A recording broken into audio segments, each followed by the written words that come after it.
Live. So welcome to my weekly live chat here on YouTube. My name is Aaron Apter, and if you've been tuning into my weekly live chats, you know what this is all about. But if you're new here, I'm a drummer, professional drummer here in Nashville. And what I do is I take some time every week to sit down and talk with my audience. And I really want to know what are the questions I can answer for you. If you're curious about what life is like in Nashville, what it's like playing as a musician here. If you're thinking about moving here, if you are here, if you're playing any gigs, yeah. But I'm here. Chats are open. You just have to type into the chat right below the screen, and we'll get this party started. So if you're here in Nashville, you know that it is right at the end of CMA week, which is crazy here. It's literally just like a huge music festival where everyone, like, we had this huge influx of people come into town. The gigs are crazy. I've had a few crazy gigs here this week. It's been quite the week here. And if you don't know what CMA Fest is, I'll be happy to chat about that. But yeah, this is summer. This is the incredibly busy time here for all musicians in Nashville. This is, think about like Black Friday for retail. This is what it's like for musicians, except we're doing it for months on end. So, happy to answer any questions, but yeah, I haven't been posting as much on YouTube. You've probably been seeing I've been posting a lot of live streams lately. I haven't been posting a lot of longer form content where I'm talking about what life is like, what it's like working here in Nashville, just because I've been playing so much. And I always say that I'm a musician first, and then I'll do YouTube and I'll do content second. And sometimes that content kind of goes by the wayside, as it has been for the past couple weeks. You know, I've been streaming gigs, but man, I've been really busy just in between going to gigs and rehearsals. I'm going to be on the road this coming week. I'm going to be playing on the West Coast and like kind of the Southwest. So I'm flying into Phoenix early this week and going to spend the week out there playing some gigs out in New Mexico, in Arizona. That's going to be with Cara Granger. And I'll be posting that schedule coming up here soon. But yeah, I'll be on the road next week, and I may be able to do a live chat. I'm not sure yet. That's kind of fly by the seat of my pants. And then the following week, I think I'm going to be in the Dakotas, as in North and South Dakota with Aaron Nichols. We're going to be there for a few days. And then I'm going to wrap up in Nashville at the end of the month. But I've been also doing some recording sessions. I have a session tomorrow, and then I'll be hitting the road for a few days, or a couple weeks actually. So live streams may be a little bit different, but we're gonna have a lot more long form content. I've kind of have that batched out coming up ahead. But I want to know if there's anything you're curious about, like working as a professional musician in Nashville. If there's any questions I can have, if you have questions about my setup, about what I do. I've had some people ask me how I do my streams with the audio setup and the multiple camera angles. Or if you just have questions about, you know, working as a professional musician. One thing I tell people quite frequently is there's 12 notes on the scale, and they are the same notes in Nashville as they are in the rest of the world. So most people think everything changes when you're in Nashville, and there are things that are different. But I found that if you come to, like, there's something for everybody here in Nashville. It's Music City, USA, not Country Music City, USA. It's literally Music City. So if you don't know anything about country music, you can still come here and play. But really, this is all about answering questions. Like, if you're a beginner musician, if you're an advanced musician, regardless of where you're at, I want to know what's on your minds. Because a lot of times during my live streams when I'm playing gigs, I can't answer questions because I'm playing. And I can't always get to the comments in my videos, so I kind of, you know, carve out about 30 to 60 minutes each week where I can sit down and talk with my audience. So if you have a question, just type it in, say hello, or you can just kind of sit back here and lurk. But yeah, sometimes these live chats, I'll have like, you know, 100 people in them, and sometimes I'll have like 5 or 10. And regardless, I'm happy to talk about what's going on, what life is like. as a musician here in Nashville, what it's like going on the road, how to get gigs going on the road, um, and choosing whether to go on the road or stay in town. And that's actually, I'm going to be going on the road for a couple weeks, and I'm probably going to be losing money. Like, I think I could make more money staying in town playing. Um, and I question, like, what is that a wise move for me? Like, because I'm not going to be able to network in town, and all the action is here.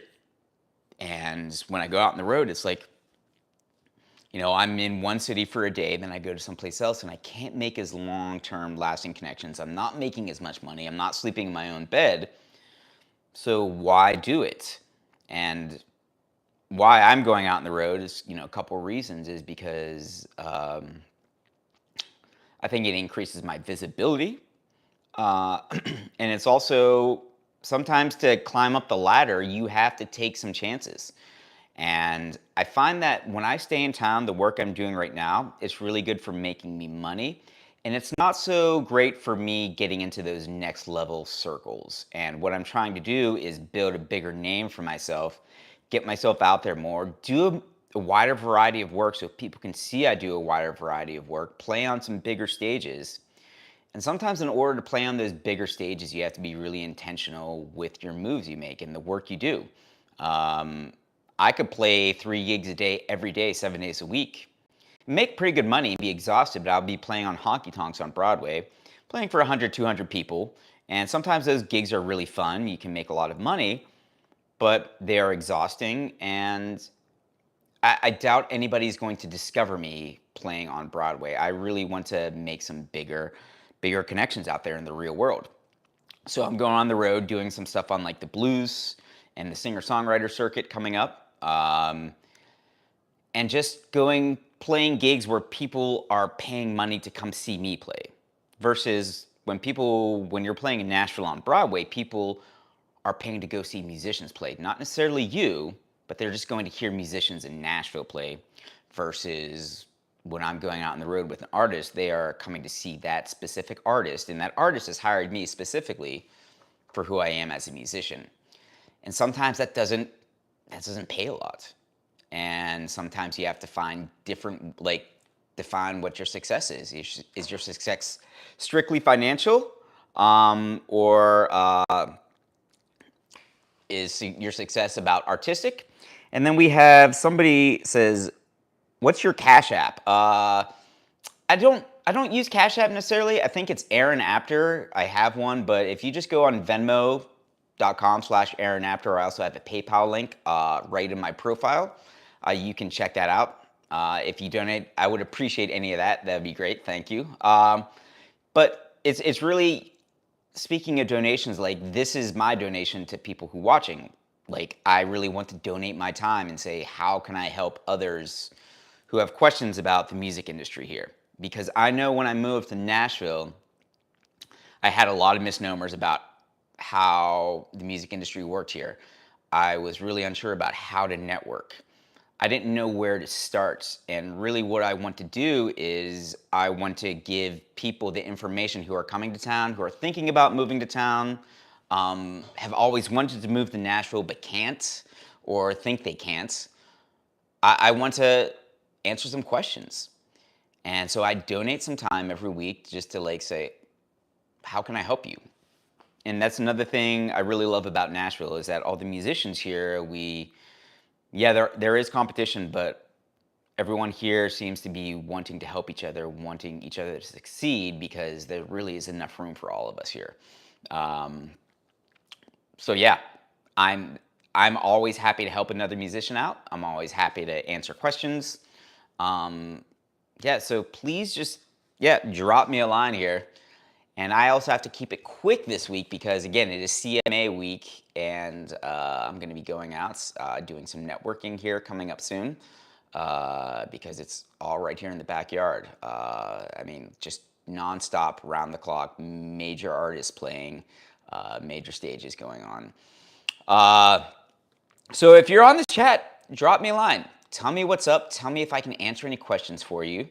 Tell me what your thoughts are, because that's what I'm here to do. Otherwise, I can just babble on like a monkey in a tree, or I might even just sign off here because, yeah, if there's no one here to talk to, it's kind of spinning my wheels. But I could use this as a really good, as a way to kind of show how consistency is really important. And this is what the music business is like. Sometimes you show up and you think it's going to be great, and it's not what you expected. But then sometimes you like show up, you're like, okay, I got to do this. I don't want to do this, and it's totally not what you expected in a positive way. But over time, if you like consistently show up, not every day is going to be great. Some days are going to be tough. And I think that's really what separates the people who are really dedicated and serious about their craft versus the people who kind of give up. And notice I didn't say anything about talents, because the music industry is really, it's not a talent show, it's a marathon. And it's about consistently showing up in a regular fashion and doing the work over time and not worrying about if somebody blows up suddenly and it seems like they have instant success. And if you are doing a live chat and there's nobody on it, you don't just give up and throw in the towel. You're like, okay, what did I learn from it? What could I do better? And one thing I can do better about these is promoting them a little bit more, start doing my newsletter a little bit more, but then also being really pragmatic about what my goals are. Again, my goals are to play music and not be a YouTube influencer. And then sometimes I don't have time to promote things. But I've made it a point to consistently show up and do these live chats, and sometimes they're really great, and sometimes they're gonna fall flat a little bit, and that's okay. I really think the same thing happens with playing music. Some days you show up and you just don't have it, or it's not that great, and then you say, okay, that was one day. Let's try another day, and you just consistently show up over time, regularly. Things will happen. It doesn't happen overnight. And like doing YouTube has taught me a lot about that. Doing YouTube is very much like playing music, where sometimes you get like this burst of creativity and energy, and then you just like put out the stuff and you're feeling really great. And then you get tired or you take a break and then you lose motivation and you just kind of get stuck in a rut, and then you try to get yourself up again. So you like do these peaks and valleys. And so with YouTube, I found that I've not really worried about numbers that much. I've not really worried about trying to make money. I've just said, I'm going to show up and consistently do this for a year. And there were times where I thought I was going to have a great video and it totally flopped, and times I thought I put out a shitty video and it totally shot up. And I think music is like that as well. Sometimes you'll think you'll play a gig and you think you sound absolutely shitty, and there'll be someone there that says, wow, you sounded great. Likewise, sometimes you show up at a gig and you think you're playing super good, and then you listen back and you get some feedback, you're like, wow, maybe I wasn't as good as I thought. But really the key is consistency, showing up, making a pattern, making it a routine. And when things go wrong, say, okay, what did I learn from this? And when things go right, being able to celebrate the moment, but then saying, okay, I did something great, cool. Now I just got to keep it moving. So what are my next steps? And just like really being intentional with your steps. So we have some people on here right now. I'm curious, where are you guys from? What brought you on this chat? If you have any questions I can answer for you about being a professional musician, being a touring musician, working in Nashville, doing recording versus touring work, breaking into the scene. That's what I'm here to do. I'm here to really just talk with other musicians, talk with other people who are curious about living, working, playing as a musician. Even if you just do it as a hobby, even if you've always wanted to become a professional but don't think you have the stuff for it, drop me a line here right now, because yeah, that's what I like to chat about. But if not, I'm probably going to sign off here fairly shortly, because we've got a big week ahead. I'm going out to the West Coast with Cara Granger for, we're doing several dates out there. I'm going to be probably in Nashville for just like a day or two. Hey, Santiago, why don't you tell me where you're from? Tell me what's going on, if there's any questions I can answer for you. Uh, how much do I earn per gig? That's a good question. So gigs are it all depends. Oh, Buenos Aires. Well, thank you for coming on here. Gigs really all depends. And it can depend like on where I'm playing, who I'm playing with. Is it a ticketed event? Is it a contracted event? There are some events, sometimes I play honky tonk gigs in Nashville where you play basically for tips. Uh, am I playing a recording session? But I have a few videos about musician pay on my channel if you want to take a look at that, specifically musician pay in Nashville. Uh, and so I don't work any other job. I just play music. Um, and I played music pretty much professionally my whole life until I got into a really bad accident and I had to take about 10 years off to rehab my injuries and pursue another thing in life. I got back into music about a year or two ago and I've been playing professionally full time. And yeah, that's pretty much all I do. But also, I always encourage people. Hey, Joel. I encourage people to really think about if you're playing music.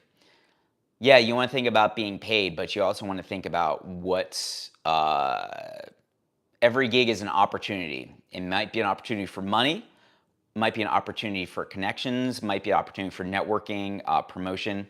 But don't think about just gigs in terms of money. Think about, okay, what can I do to leverage this to get to my next step in life? So for example, I'm going out on the road this week and I'm probably going to lose money because I can make a lot more money playing in town than I would if I was out on the road. But I'm taking this and I'm losing money so that I can kind of build a bigger name for myself and kind of develop my career a little bit further. Yeah, sure. Santiago, thank you so much. And we also have a message. So, and Joel, I'm going to be sending out a newsletter. If you're on my newsletter list, I'll sending out a newsletter because I'm doing some tour dates out by you this week. And we also have Jonathan Palmer. Let's see which. Really enjoying your channel. Live streams are fantastic, and we really appreciate you doing them. Best channel on all my. Oh, thank you so much, Jonathan. Thank you for. Boy, that means a lot. Thank you for saying that. So I've been doing some live streams. I really want to give people kind of a fly on the wall look at what it's like playing in Nashville. And sometimes that's really hard to do. And it depends on, there's some venues where I know it's a little bit easier for me to do. So that's why I see a lot of my live streams at the Valentine. But I really like to give people a fly on the wall, like this is what it's like just going to a gig right now. And like for example, this past Friday's gig was a nightmare. So there was it was a new sound engineer on the gig.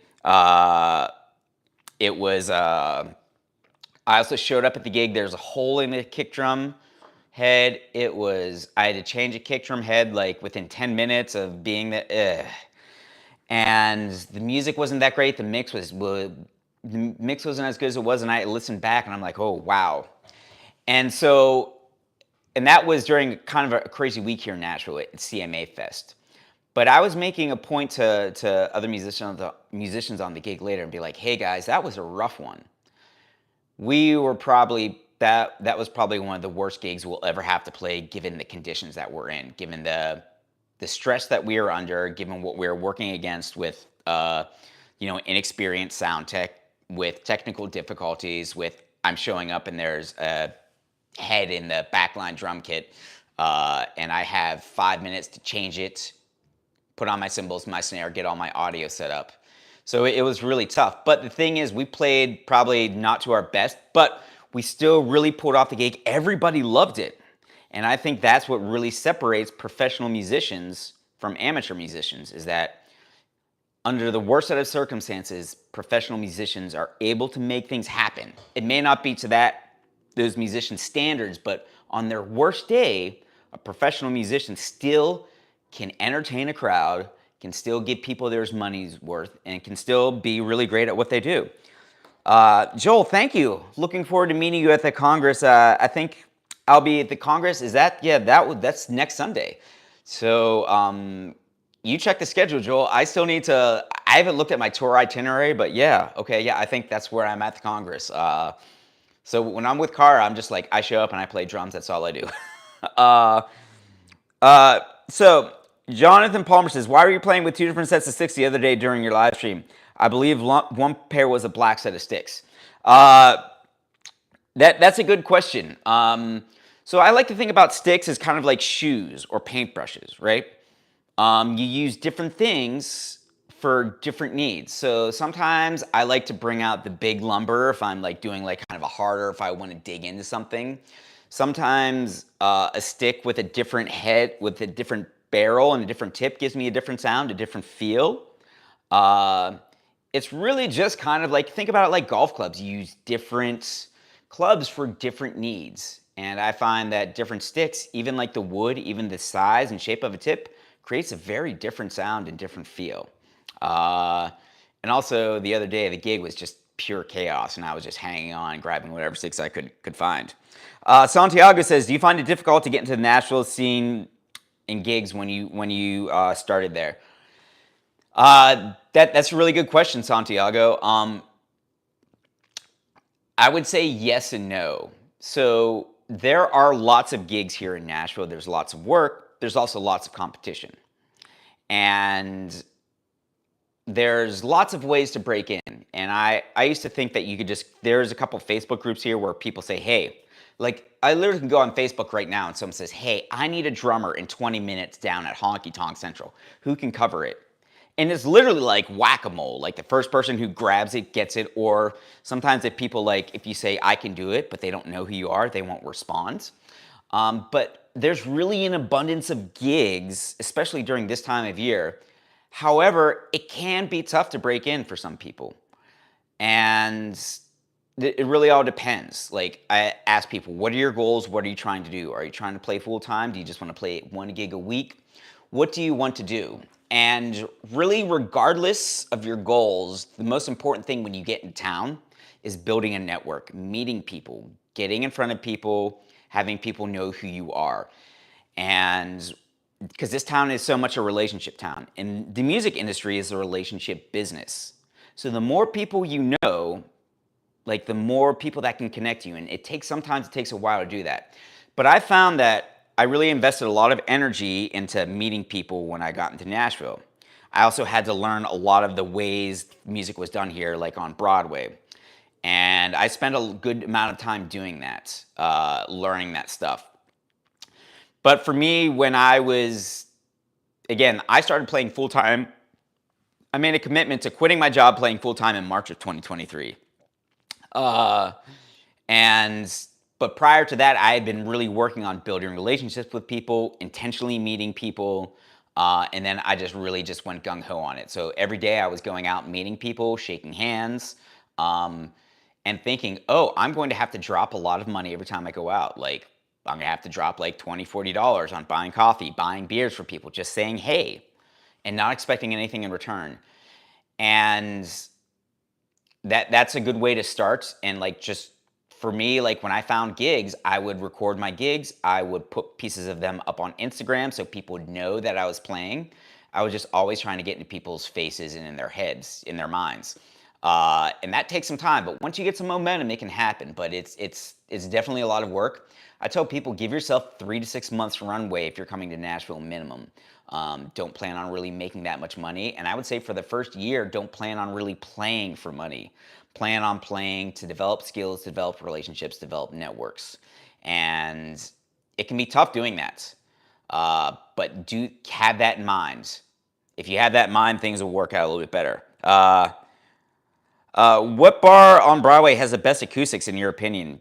Jonathan asked. Man, again, that all really depends on who you are and what you want to play and what style of music you're playing. I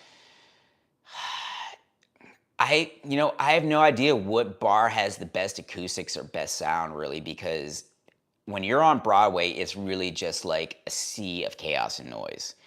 And there's never a quiet, like, and we're wearing in-ears because it's like literally you're being assaulted from left and right from sound and sight. And and I actually like playing at the Valentine. Not a lot of drummers like that because of the isolation booth. I like that because I can control the mix a little bit better there. And I can really dig into the drums. And if I get a good mix out in, it's pretty good. But it's really like, I view playing on Broadway, it's just like, okay, you just got to get in there and make it happen. And it's not always going to be pretty and it's not going to be acoustically. It's going to be how well can you deal with chaos? Can you count off a song at the right tempo where across the street somebody else is playing another song in a completely different tempo? Yeah, think about that.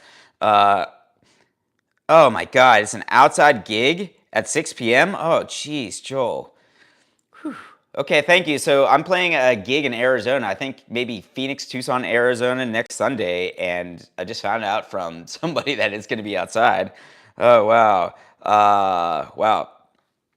So Josh said, "What says I've started playing 2 years ago and built up my fundamentals. And now I'm really getting into the intermediate urge to perform. Tips to get started." So Josh, where Josh, where are you at? Tell me where you're at and what are your goals? What are your wants and needs? Because everyone has different approaches to playing. And if you try to use my approach and we have totally different goals and wants and needs, it's not going to work out. So let's think about it. Give me a little bit more information. We'll chat about that, okay? So put that in there. So Frank G. Truck says, I'm old and tired and I don't want to play for drunks anymore. Please tell them to stop calling me. I can feel that as well, Frank. Yeah, sometimes, man, playing the bar scene, playing the honky tonk scene, it can be exhausting, especially when you're playing for people who are had a few drinks and people who just, yeah, you are almost like a zoo animal, like a monkey at the zoo for them, and they want you to dance. And yeah, I don't think any musician. I think that wears on you after a while. But I've also learned how to not take that too seriously and say, all right, I'm doing this to get some money. I'm doing this to build up my name and my network. This is temporary. I'm not going to do this forever. And yeah, I don't, with the drunks, I usually just don't engage with them or I just smile and keep moving because they're not going to remember the next day. And I only have so much energy in this world to give to those people. Yeah. But, oh, sorry, it wasn't Josh, it was Jose. Jose said what? Yeah, Jose, tell me more about your situation and what you want to do, in terms of performing. And so Santiago asks, with playing gigs regularly, do you still practice? It's a good question. I wish I could practice more. I don't have time, and I currently don't have the appropriate space for it.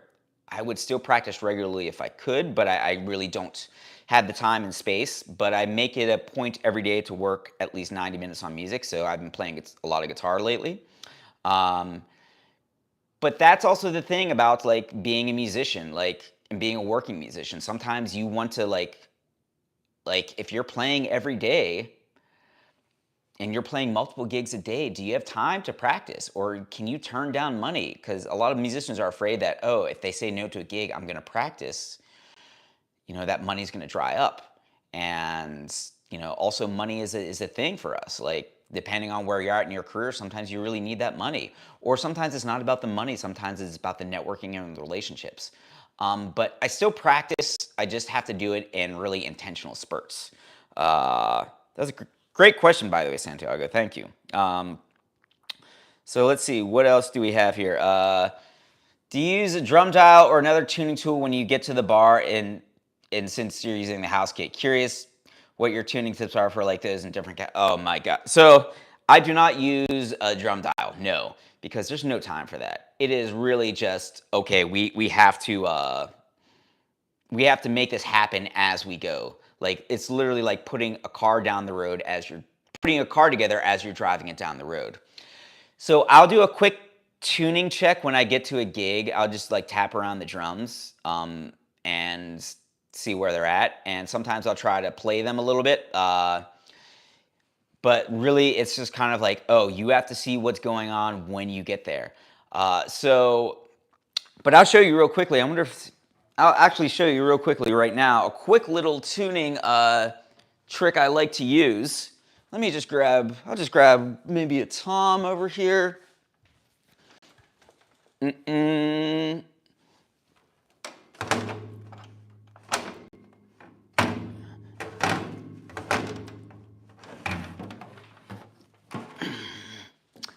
All right, so I'll just get a stick and a drum key.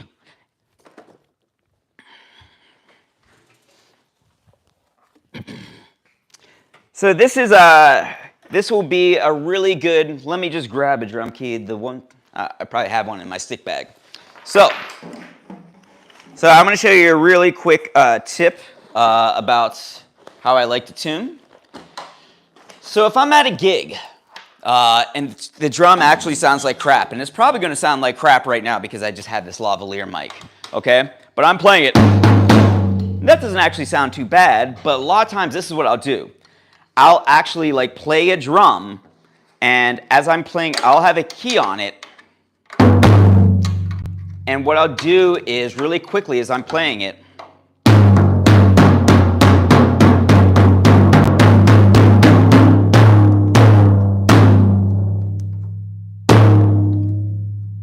and I'll just kind of tune it and try and find the sweet spot as I'm tuning it.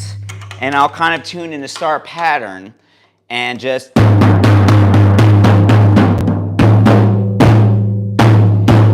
kind of play as I'm going tighter and looser and not like really like thinking about the tension, but thinking about how the drum responds to it.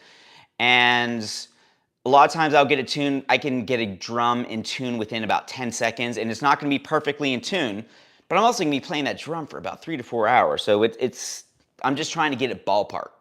So that's one way I kind of do it when everything is just kind of, when I'm just kind of thrown into things as a get kind of crazy. So Jose says, let's actually delete, sorry, I actually deleted a message right there. I'm sorry about that, guys. But Jose said what? Said, jeez. Okay, let me. Okay, I'm trying to. So, Jose, why don't you let me.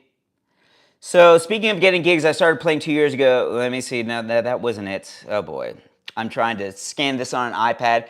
So Jose, if you want to send that question again, that would be great. Because I know you said you were in California, and I missed the rest of that because I accidentally deleted that. But thank you, Frank. Thank you, Santiago, for those questions. So, Jose, if you want to ask me that question again, I'll be glad to answer it for you. I want to see if I can.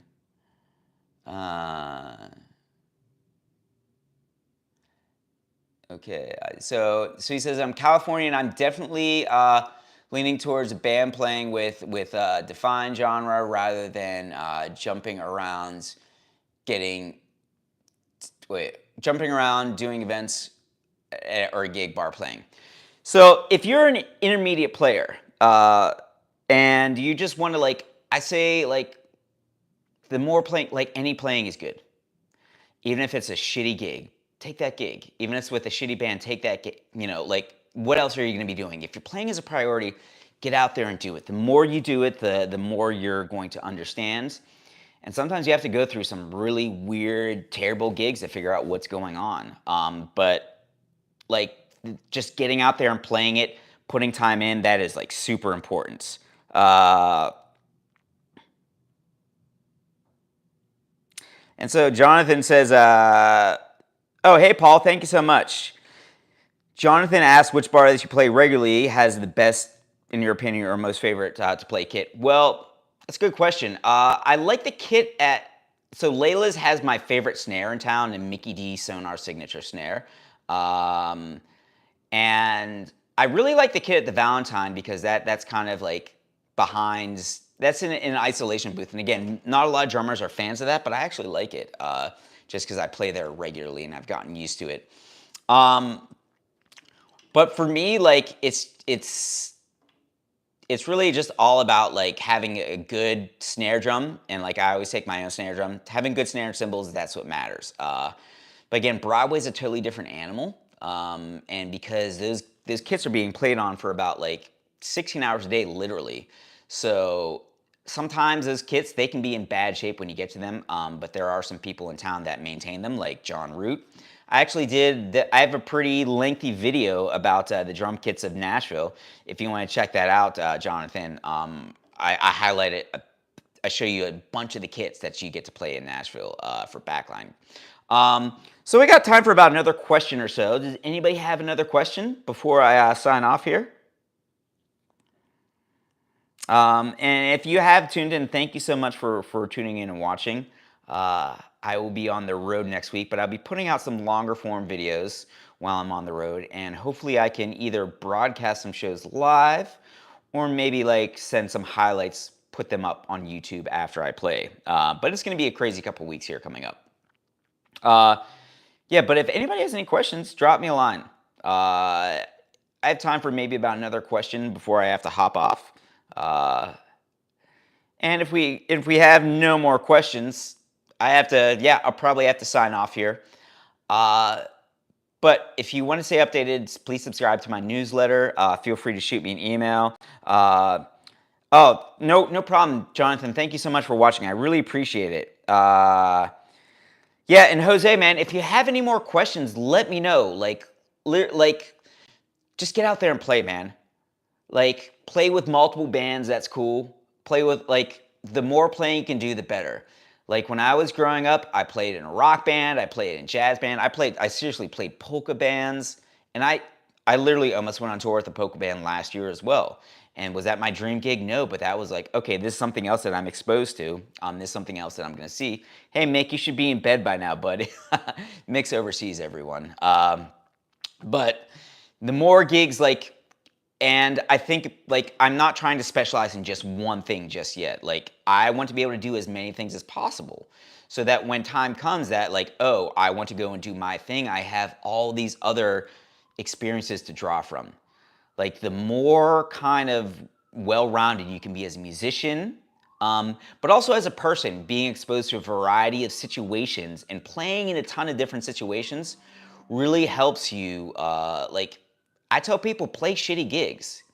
Because if you play shitty gigs and you get put into a situation where you're having a bad drum set or a bad mix or there's just some kind of weird circumstance, it's just you learn how to navigate that experience. And that's one thing. Another thing that really separates pros from amateurs is, like, pros know how to roll with the punches. But yeah, thank you for that question. So I'm going to sign off here. Thanks everyone for tuning in. And again, if you have any questions, feel free to always just shoot me an email. I've started to do some consults via Zoom.